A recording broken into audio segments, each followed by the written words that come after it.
Lepo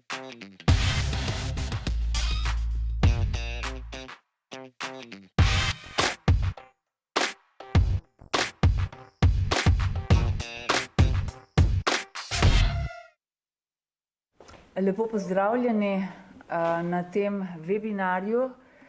Oba sva malo presenečena, da bo šlo tako preko interneta, ampak super, mogoče bo to potem videli več ljudi. Zdaj bom pokazala vsebino današnjega predavanja, ki sva ga pripravila z dr. Sivko. Jaz sem endokrinologinja, dr. Sivka je gastroenterolog, ki se veliko ukvarja z bolniki, ki jim primanjkuje vitamina D, in sva združila moči in bova govorila o tem, kaj je vitamin D. Potem bom nekaj povedala, kakšno je stanje preskrbljenosti z vitaminom D v Sloveniji. Pokazala bom študijo, ki je bila letos objavljena na reprezentativnem vzorcu Slovencev. Potem bom pokazala učinke vitamina D na imunski sistem, mehanizmi delovanja vitamina D pri okužbi SARS-CoV, vpliv na splošno odpornost, naravno odpornost in vpliv na citokinski vihar. Potem bo dr. Sivka predstavil številne opazovalne študije in eno dramatično interventno študijo z vitaminom D pri bolnikih s COVID. In na koncu sledijo priporočila o nadomeščanju vitamina D pri bolnikih s COVID, se pravi, kaj mi priporočamo in o tem lahko potem diskutiramo. Terminologija. Vitamin D3 ali holekalciferol nastaja v ljudeh v koži ali v živalih, recimo v lososu. Vitamin D2 nastaja v rastlinah, največ ergokarciferola naravno pridelajo gobe. Pomembna oblika vitamina D, ki nastane pri prvem prehodu holekalciferola ali ergokalciferola skozi jetra in se hidroksilira na poziciji 25, je glavna oblika vitamina D, s katero določamo status vitamina D. Ima dolgo razpolovno dobo, vsaj 14 dni, in zato nam kaže je dober pokazatelj preskrbljenosti z vitaminom D. In edina aktivna učinkovina, ki res sproži vse učinke vitamina D preko receptorja za vitamin D, ki je jedrni receptor, je kalcitriol. Vse te zgornje oblike vitamina D niso aktivne in se morajo aktivirati v 1,25 dihidroksi vitamin D, ki je steroid. Ultravijolični žarki B v koži sprožijo sintezo vitamina D, previtamin D in potem se spremeni v vitamin D ali holekalciferol. Lahko dobimo vitamin D tudi s hrano, pri nas v glavnem z ribami, ker ne bogatimo prehranskih artiklov, ki jih recimo bogatijo v Skandinaviji ali v Združenih državah. In pri prvem prehodu skozi jetra nastane 25 OHD. Ta se klasično v ledvicah aktivira v hormon D. Ta regulacija je zelo natančno regulirana. In ta hormon D v glavnem deluje na absorpcijo kalcija in fosfata in na kosti in je odgovoren, da vzdržuje konstantne koncentracije kalcija in fosfata v krvi, ki so pomembne ker je kalcij regulator raznih metabolnih funkcij. Kalcij je izjemno pomemben za delovanje živčevja in mišic in seveda za mineralizacijo novo nastale kostnine, ki nastaja vse življenje. Poudarila bi tukaj, da je pa 25 OHD en substrat, ki pa mora biti na voljo v zadostnih količinah, če hočemo imeti optimalne izven skeletne učinke vitamina D. In v tem primeru je koncentracija 25 OHD izjemno pomembna in mora biti višja, kot je potrebna za klasične učinke. In sicer je tukaj regulacija taka, da tudi če je zelo malo 25 OHD, se ga bo pa več ali ves aktiviral v 1,25 za vzdrževanje normalnih ravni kalcija. Ker tukaj deluje parathormon pomaga in pomagajo še nekateri drugi hormoni. Zdaj, če grem, hormon D sem že povedala, da je pač delujoči, edini učinkovita oblika vitamina D 1,25 dihidroksi ali hormon D. Če si zdaj pogledamo, kako ocenjujemo preskrbljenost z vitaminom D. Merimo torej 25 OH vitamin D in o normalni ravni po zelo strogih kriterijih, in ki jih priporoča večina smernic v svetu, je normalna raven nad 50 nanomolov na liter. Pomanjkanje od 30 do 50, hudo pomanjkanje pod 30 nanomolov in optimalna raven, poudarjam, ki je potrebna za izvenskeletne učinke in vedno več dokazov se je nabralo o tem, je pa nad 75 nanomolov, za nekatere učinke celo nad 100 nanomolov. Epidemija pomanjkanja vitamina D traja v svetu že dolga leta. Zdaj si lahko pogledamo zelo svežo študijo, slovensko, objavljeno v Nutrients poleti letos, ki je proučevala ravni vitamina D pri Slovencih, odraslih in starejših Slovencih. Pogledamo, povprečna starost skupine od 18 do 64 let je bila 46 let, povprečna starost skupine, ki so jo poimenovali starejši, je bila 68 let, razpon 65 do 74. Precej teh ljudi je bilo čezmerno prehranjenih, indeks telesne mase čez 25. Pri starejših 60%, pri odraslih 60%, pri starejših 70%. In pogledamo, koliko jih je jemalo nadomestke vitamina D, 8,8% odraslih in 8,4% starejše populacije. In zdaj lahko pogledamo, kakšne so bile koncentracije 25 hidroksivitamina D v zdravi slovenski populaciji po mesecih. Vidimo, da je nizka januarja in februarja, marca, aprila še vedno, vendar je razpon širši. Maja in junija začne naraščati, takrat, ko se začnemo izpostavljati soncu, in julija in avgusta je največja. Potem začne spet upadati septembra, oktobra, zdaj smo oktobra, smo že blizu novembra, in novembra in decembra imamo spet izrazito pomanjkanje, če pogledamo, da je normala 50 nanomolov na liter. Tukaj bi morda omenila še eno enoto za 25 OHD. Če hočemo nanomole prestaviti v nanograme na mililiter, moramo številko nanomolov deliti z 2,5. To se bo namreč pojavljajo, ko bo dr. Sivka predstavljal študije in bojo večinoma v nanogramih na mililiter, takrat morate z 2,5 pomnožiti, da dobite nanomole na liter. In pomemben slajd, kolikšen odstotek teh slovenskih prebivalcev je imelo med novembrom in aprilom, se pravi po zimi, hudo pomanjkanje vitamina D, koncentracije pod 30 nanomolov na liter. Odrasli 40%, starejši 34%.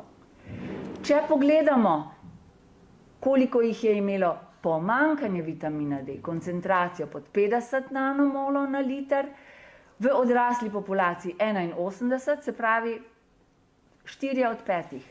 In podobno v starejši populaciji tudi skoraj 80. Meja 75 nanomolov na liter, se pravi, večina je bila pod to mejo, se pravi 2% odraslih je imelo koncentracije nad 75 in 7,8% starejših. Zdaj si pa poglejmo, kako vitamin D deluje na imunski sistem. To je ena shema iz publikacije, ki še ni bila ki je bila objavljena na spletu, ne pa še v European Journal of Endocrinology. in nam krasno prikazuje, kako vitamin D vpliva na prirojeno imunost ali na našo naravno odpornost. Makrofagi, tudi dendritične celice, limfociti, tudi epitelijske celice imajo encim 1-alfa-hidroksilazo, to je gen za ta encim. Če udrejo virusi v makrofag, torej če napadejo makrofag, se ta encim aktivira in začne 25 OHD spreminjati v hormon D, v 1,25 hormon D, ki se veže na svoj jedrni receptor in povzroči sintezo dušičnega oksida, potem poveča vsebnost kalcija v celicah in začne predvsem tvoriti naravne endogene antibiotike, katelicidin, beta-defenzin, ki ubijajo mikrobe, ki vstopajo v makrofag. In ti mikrobi se ujamejo z endocitozo, vstopajo, potem se ujamejo v avtofagosome in to avtofagijo spodbuja v bistvu hormon D, direktno pa tudi s tem, da zavira mTOR, ki je zaviralec avtofagije, in preko fosfoinizotol 3 kinaze C3 in beklina. Se pravi, makrofag ubija viruse in ti virusi ne morejo naprej okuževati sosednje celice ali potovati po telesu. Podobne učinke vidimo v epitelijskih celicah celotnega respiratornega trakta. Površina respiratornega trakta je 70 kvadratnih metrov in tam je ogromno celic in večina alveolarnih celic, pa tudi druge epitelijske celice, imajo pa konstitutivno aktivirano 1-alfa-hidroksilazo. In lahko, če je dovolj 25 OHD na voljo v medceličnini in v krvi, aktivirajo ta mehanizem borbe proti virusom na enak način in pospešujejo fagocitozo in autofagijo virusov in jih ubijajo. Mogoče bom pokazala na kratko eno metaanalizo, ki je bila dodatno, kjer so analizirali vse posamezne bolnike, ki so bili vključeni v, mislim, da 25 različnih študij, in so proučevali, kakšen je vpliv nadomeščanja D-vitamina na pojavnost respiratornih infektov. Ker to je neko izhodišče tudi za okužbo s COVID-om, ki je prav tako respiratorni virus, ki povzroča respiratorne infekte.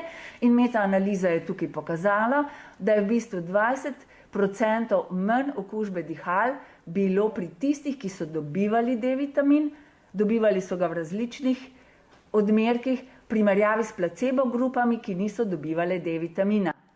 In morda zanimivo dejstvo, če si pogledamo, kakšna je bila raven 25 OHD pred intervenco.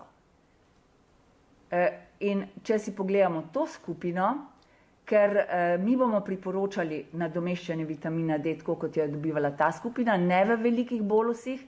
Tukaj so v glavnem dobivali vitamin D v daljših časovnih razmikih, v odmerkih več kot 30.000 naenkrat, tudi do 500.000 vitamina D naenkrat.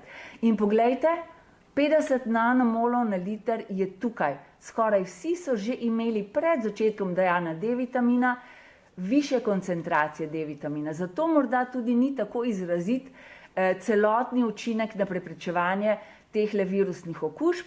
Dokazala je tudi ta metaanaliza, da tisti, ki so imeli nižje ravni vitamina D, so veliko bolj profitirali od nadomeščanja vitamina D. In če zdaj se preselim na slovensko populacijo, kjer imamo po zimi v 80% vsi nižje ravni D-vitamina kot 50, si lahko obetamo, da bo D-vitamin tudi pri nas zmanjševal pojavnost respiratornih infektov, tudi COVID-a.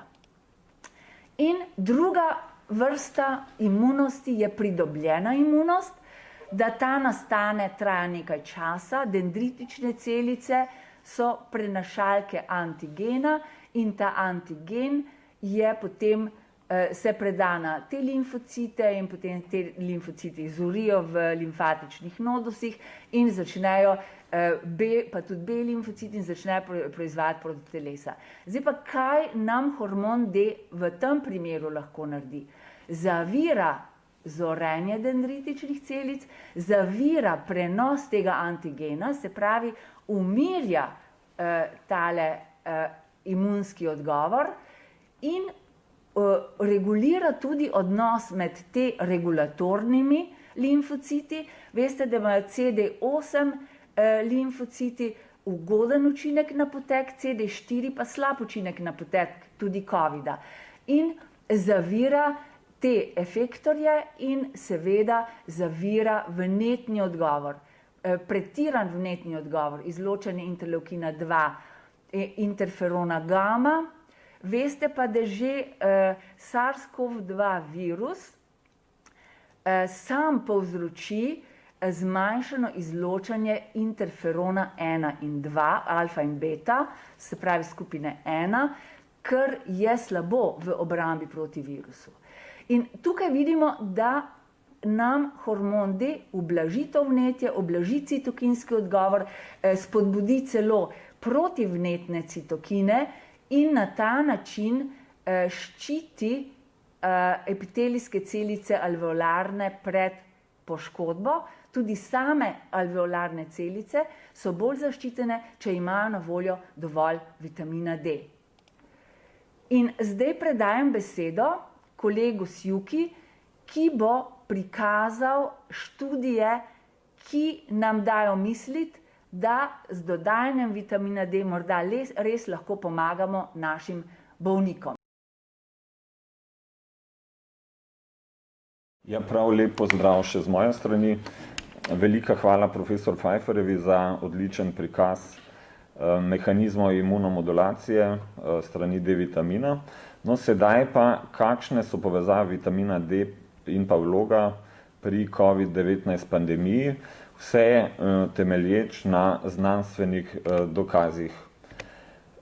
No, če razdelimo na kratko študije, ki so že številne, najštevilčnejše so prav tiste iz pred-COVID dobe, kot je profesor Pfeifferjeva že prikazala metaanalize.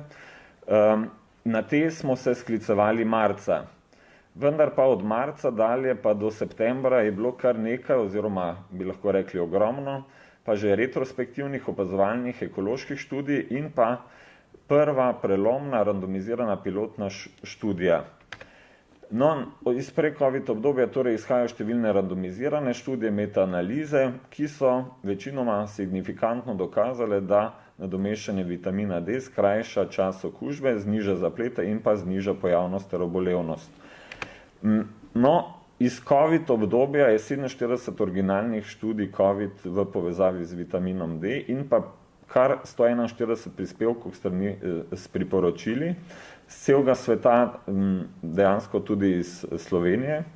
Večina gre za observacijske, retrospektivne, unicentrične študije, ki kažejo na povezanost, ne morejo pa direktno dokazovati vzročne povezanosti. No, ena zelo zanimiva študija na starostnikih, oskrbovancih DSO iz Francije, ki nekako sugerira, da nadomeščanje vitamina D pred okužbo in pa med okužbo izboljša izid COVID bolezni. Raziskava je zasegala nekako, obsegala 96 bolnikov, 66 jih je prejelo in 30 ne. Tu se že vidi ta etičnost, ker so verjeli, da D vitamin pomaga, so dali več tistim priložnost, katerim bi pomagali.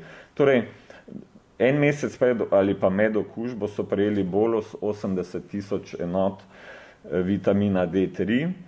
Od 66, torej izid je pa bil takšen, od 66 bolnikov, ki so ga prejeli, je preživelo kar 82,5%, od 33, ki pa niso prejeli vitamine D, pa jih je preživelo le 44. No, na Kaplan-Meier krivulji zgoraj vidite preživetje.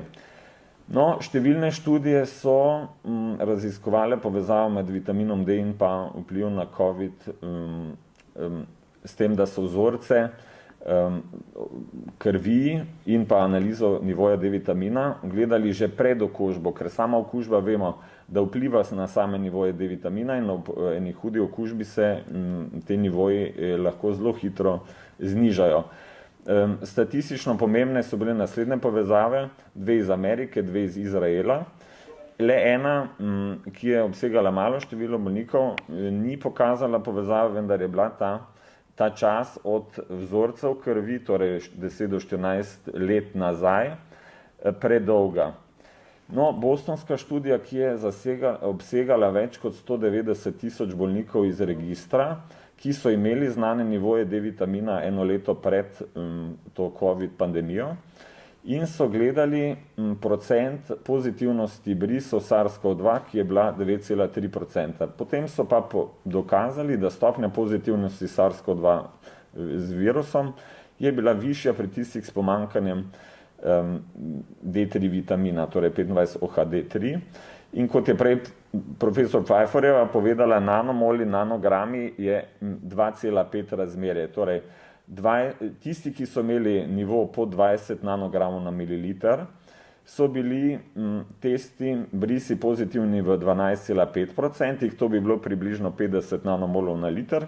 Tisti, ki so imeli pa izredno dobre nivoje, torej več kot 55 nanogramov na mililiter, to bi bilo nekje več kot 100 nanomolov, nekje 130 nanomolov na liter, pa so bili okuženi manj, 54% manj. Gledali so potem tudi pri črni rasi, ki je bila še porazno slabša, ker vemo, da etnične skupine, kot rečemo BAMS, Blacks, Asians and Minority Groups, imajo izredno nizke nivoje D-vitamina, zlasti v naši geografski širini. No, številne študije, ki so dokazovale zmanjšanje resnosti COVID okužbe, s tem, da so odvzemi krvi bili in analiza D-vitamina vzorcev tik po dokazani okužbi. Le ena na dnu ni imela povezave, vse druge pa so pokazale statistično pomembno povezavo. No, ena iz Italije, južno-italijansko mesto Bari, je bila opravljena retrospektivna observacijska študija na 42 bolnikih na intenzivi in zanimal jih je izid po 10 dneh. Tisti, ki so imeli pomanjkanje ob sprejemu D-vitamina pod 25 nanomolov na liter, so imeli tveganje za smrtnost 50%. Tisti, ki pa so imeli nad 25 nanomol na liter, čeprav je ta vrednost tudi, kot smo prej slišali, dokaj nizka, so imeli pa tveganje za smrtnost 5%. Švicarska študija je ugotavljala, kako korelirata procent pozitivnosti brisa in pa nivoja D-vitamina. Tisti, ki so bili testirani in pa pozitivni na brisu, so dejansko imeli nižje vrednosti D-vitamina kot tisti, ki so bili dokazano negativni. Tako je v tem primeru raven 25-OHD lahko bila nek napovedni dejavnik za okužbo. Teheranska študija na 235 COVID bolnikih, retrospektivna, 74% je bila hudo potekajoča, le 32% je imela normalen nivo D-vitamina. Smrtnost je bila 9%, če je bil nivo nad 75 nanomol na liter, smrtnost pa več kot 20%, če je bila ta vrednost pod 75 nanomol na liter. Zanimivo bi bilo se vprašati, kakšna je bila smrtnost, če bi, na primer, bil nivo pod 50 ali celo pod 25 nanomolov na liter. Heidelberška nemška študija na 185 bolnikih, vsi simptomatski, vsi SARS-CoV-2 pozitivni, retrospektivna, merili so nivo D-vitamina ob sprejemu in zanimal jih je izid, bodi si potreba po mehanski ventilaciji in ali smrt, ali pa samo smrt. Razmerje tveganja je bilo prilagojeno na starost, spol in pa komorbidnost. Kakšni so bili rezultati? 50% je bilo hospitaliziranih, 28 bolnikov je bodi si bilo ventiliranih in je umrlo. Le 22%, torej 22% izmed teh bolnikov je bilo s pomanjkanjem pod 30 nanomol na liter. To je bil njihov cut-off. Kakšni so bili rezultati?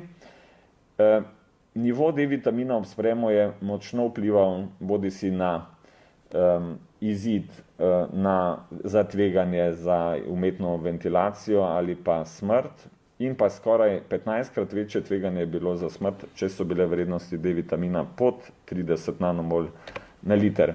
No, čikaška v ugledni reviji študija, retrospektivna kohortna študija na 489 bolnikih, pri katerih so gledali nivo D vitamina 1 leto pred dokazano okužbo SARS-CoV-2, 15% je bilo potem pozitivnih in so bili simptomatski. Vrednost serumskega 25-OHD 1 leto pred boleznijo, torej ali pa so pogledali, če so v tem obdobju slučajno prejemali dodatek D3 od 1 leta do 14 dni pred boleznijo. Pomanjkanje vitamina D so ugotavljali pri 25%.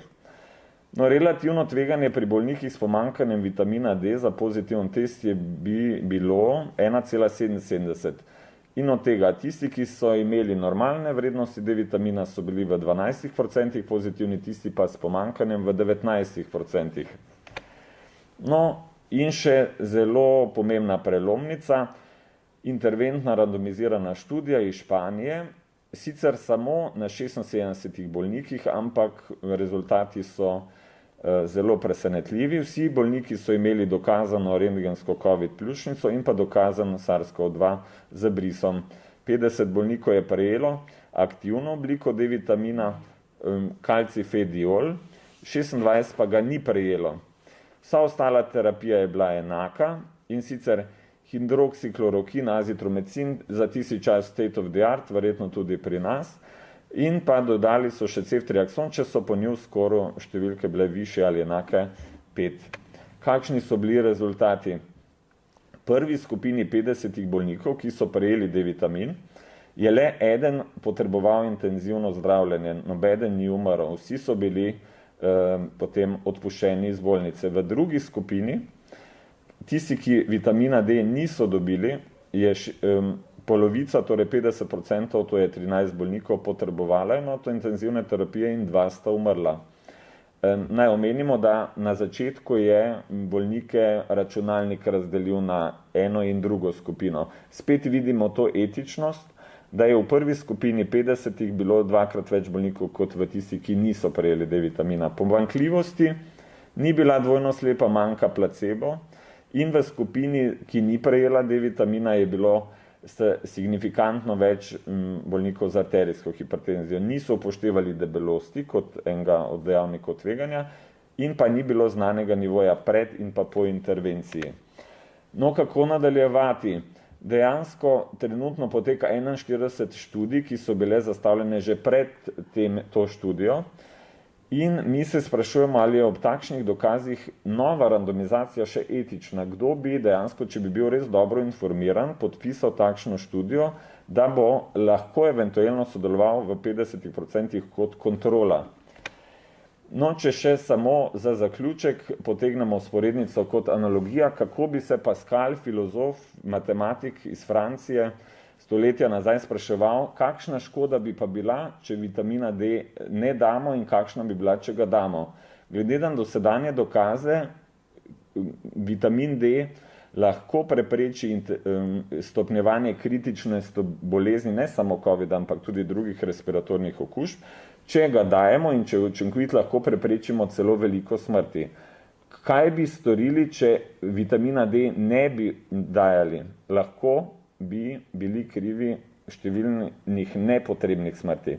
Kaj pa, če je vitamin D neučinkovit in ga uporabljamo, dejansko je zelo poceni, skoraj prepoceni, zato ni strani farmacije sploh nobenih interesov verjetno, ampak kaj bi storili? Nič škodljivega, ker je dejansko neželenih učinkov v takih odmerkih zelo malo. Če pa ne bi učinkoval in ga ne bi uporabljal, pa ne bi bilo škoda, ampak dejansko mi lahko iz tega apliciranja zelo veliko doprinesemo.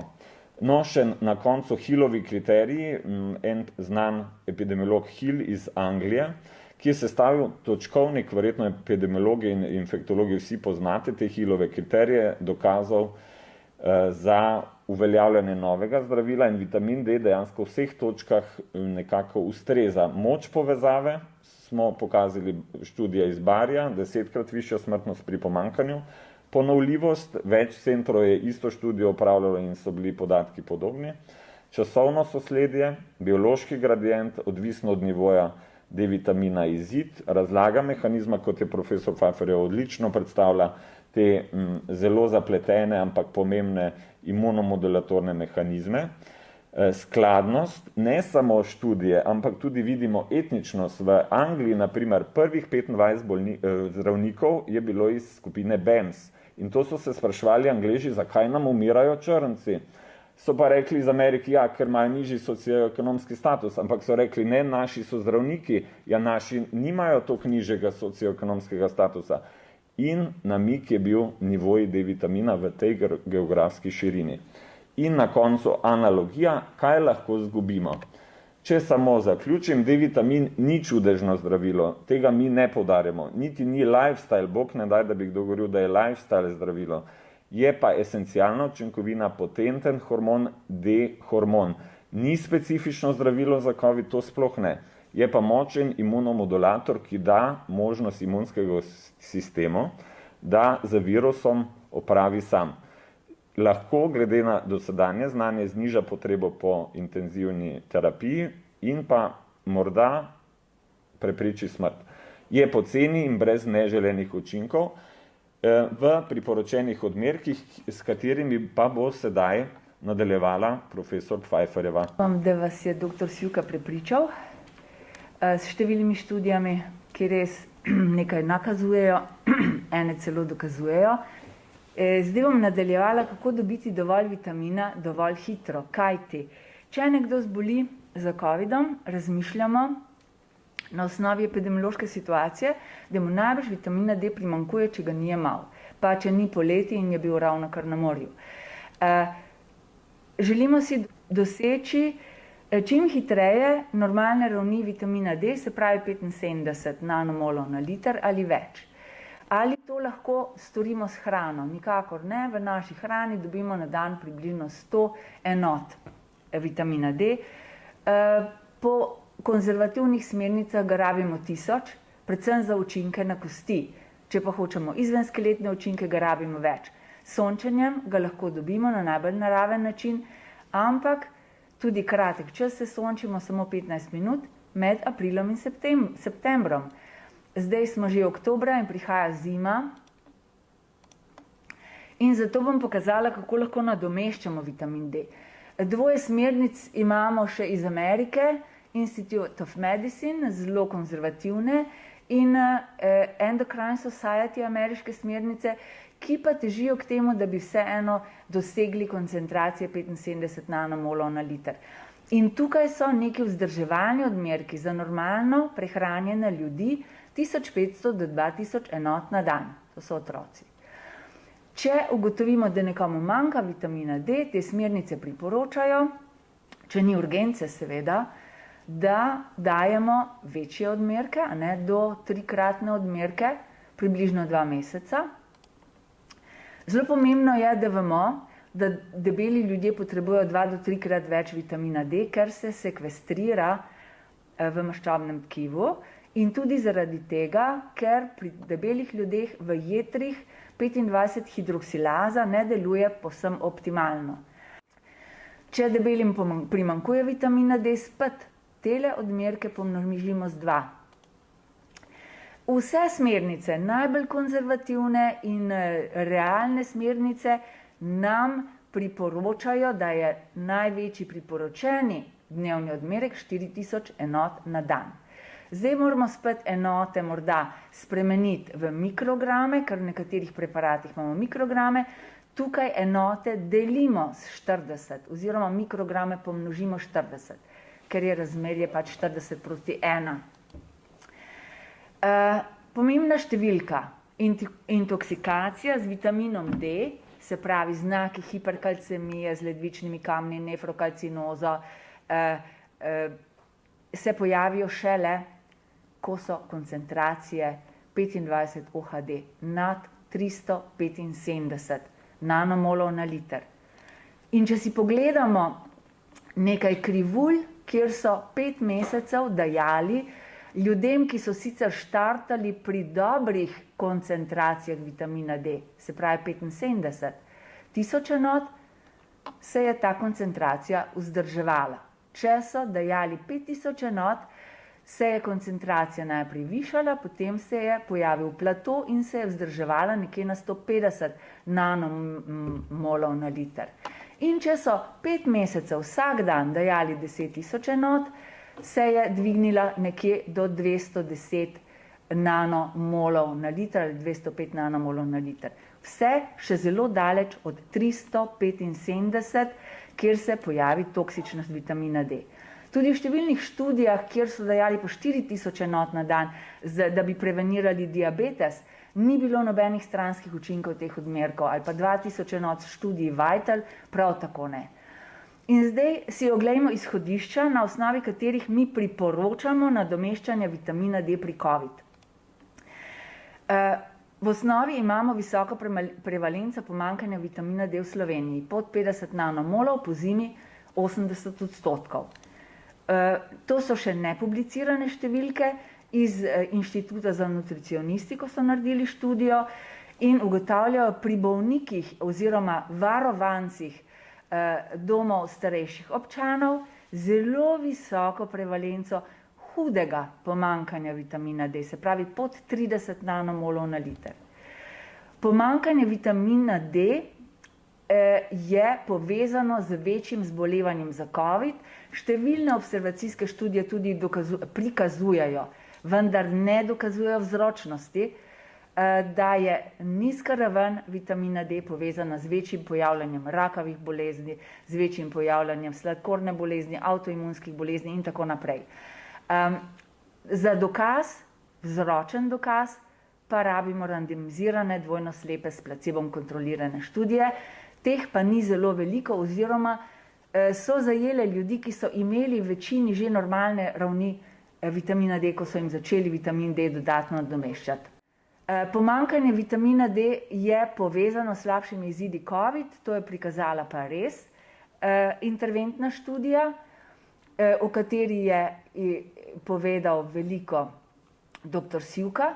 Dajali so visoke odmerke 25 OHD, poudarjam in ga popravljam, 25 OHD ni aktivna oblika vitamina D. To je še vedno neaktivna oblika D, ampak potrebna je samo ena stopnja, da se aktivira in da se aktivira v imunskem sistemu in v epitelijskih celicah. To je pomembno. In ta hormon ima prednost, oziroma ta vitamin D ima prednost pred navadnim, da se morda nekoliko boljše absorbira in predvsem ni potrebno, da se hidroksilira v jetrih, kar ga da je na voljo prej, kot če dajemo holekalciferol. Pri nas tega kalcifediola nimamo na voljo. In tukaj še enkrat prikaz istega, 50% ljudi je šlo v intenzivo, tukaj samo 2% ljudi, a ne? In 2 sta celo tukaj umrla, ti, ki so dobivali 25 OHD, pa so vsi jo dobro odnesli in večina brez intenzivne terapije in mehanske ventilacije. In kaj priporočamo? Da bi hitro dosegli učinkovite koncentracije 25 OHD, ki jih naše imunske celice in epitelijske celice rabijo v serumu, da lahko tam na avtokrini način vitamin D vrši svoje imunomodulatorne in naravne imunske učinke 4x po 14 000 enot. In to je odmerek 70 kapljic plivita D3 ali 35 kapljic oleovita. S tem bi normalizirali nivo vitamina D pri večini bolnikov. Nato bi nadaljevali z 2000 enotami holekalciferola na dan, lahko tudi do 4000, če menite, da je imel bolnik prej hudo pomanjkanje. Morda je dober podatek, da tisti, ki imajo hudo pomanjkanje, z nadomeščanjem vitamina D imajo boljšo absorpcijo vitamina D in hitreje dvignejo raven vitamina D v višje območje. In lahko je pa alternativa enkrat tedensko 14 000 enot holekalciferola. Če zdaj primerjam s Cordoba študijo, tam so dali 22 000 enot 25 OHD prvi dan in potem so dajali 11.000 enot.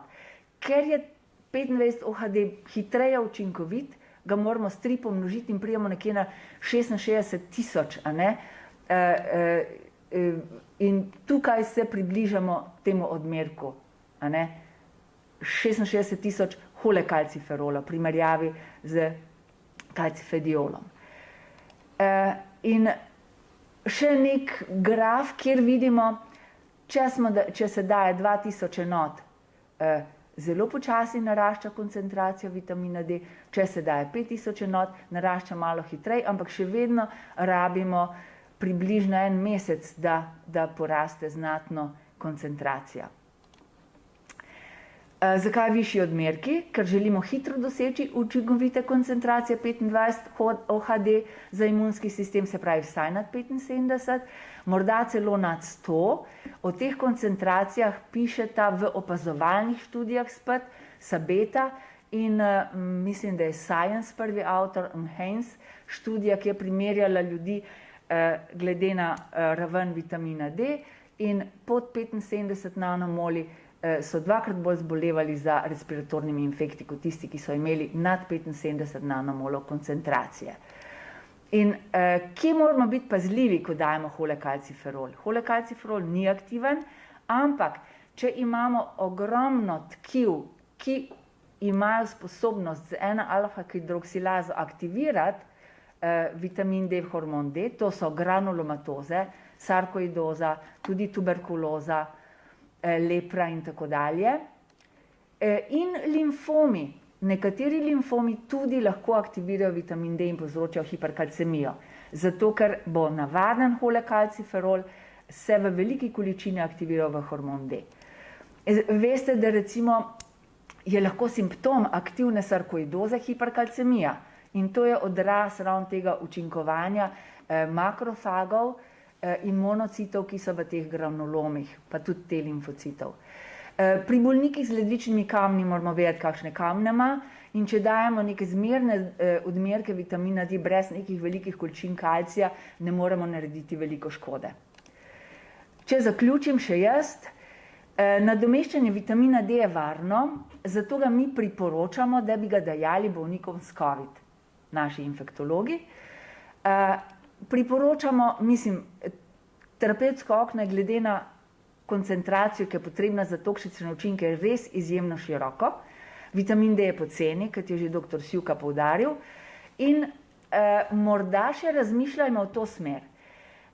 Ker so dokazali, da imajo tisti, ki se okužijo z vitaminom D, ki imajo pozitivne teste na SARS-CoV-2, povprečju veliko nižje koncentracije D vitamina, kot tisti, ki se ne okužijo, bi morda preventivno lahko jemali vitamin D tudi zdravstveni delavci, ki so izpostavljeni večji nevarnosti okužbe s COVID.